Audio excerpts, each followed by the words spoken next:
Okay, students, good day. A very quick concept, that is the normal sequence of allocating the personal allowance is we have non-saving income, saving, and dividend.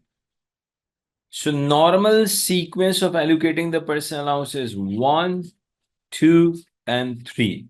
But do you know this? In ATX, you can change the allocation of personal allowance sequence. HMRC gives you this permission that if you want, you can change personal allowance allocation can be changed, provided that change in the personal allowance allocation should give you the benefit. Benefit is you should be saving tax. So another possibility is number one is non-saving, two is the dividend income, and third is the saving income. When do you need to go towards the second personal allowance allocation? Very simple. Let me show you the question. Non-saving. Assuming the non-saving income is 8,000. Saving income is, let's say, 5,000. Dividend income is, let's say, 12,000. Okay. Now, look at this personal allowance. Of course, you have to deduct from the non-saving income first.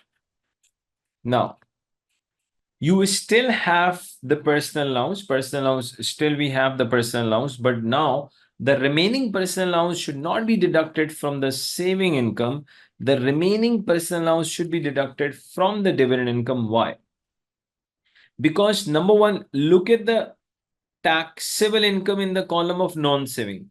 Logically, the taxable income in the column of non-saving is 0.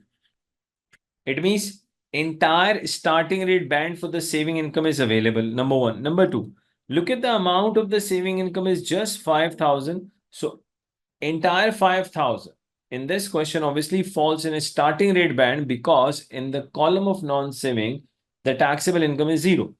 So since the entire 5,000 applicable starting rate band is there, so we are not paying any tax on this 5,000. So it means now you should not be deducting the remaining personal allowance from the saving income. Now you should deduct the remaining personal allowance from the dividend income. So 12,570 minus 8,000 gives us 4,570. Okay. So 12,000 minus 4,570, 7,430. Now, let's calculate income tax. Let's calculate income tax. Simply the entire saving income, 5,000 falls in starting rate band, saving income, where applicable tax rate is 0%.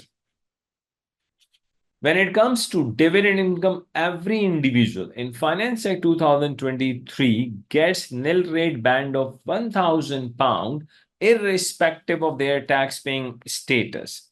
So dividend income nil rate band is 1,000 into 0% is 0. So from 7,430, 1,000 we have taken in the nil rate band. So the remaining dividend income obviously falls in basic rate band. So 6,430, because from 7,430, if you deduct 1,000, so obviously you will left with 6,430. In basic rate band, dividend income applicable tax rate is 8.75%. So 6,430 into 8.75.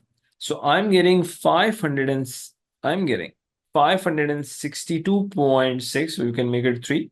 6,430, 875. So I'm getting 562.625. So just with a little bit rounding of 563.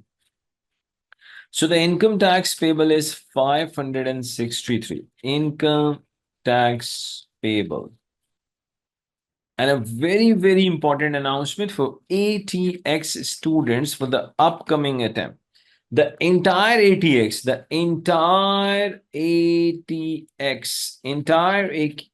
you can revise by using my smart revision. In this smart revision, Within 9 hours, you can revise the entire ATX. In addition to the smart revision, there are uncountable practice questions. As many as you want, they are available. So, but this smart revision of 9 hours, it can change everything, to be very honest. So, do not miss this opportunity. So, thank you very much. Have a nice life.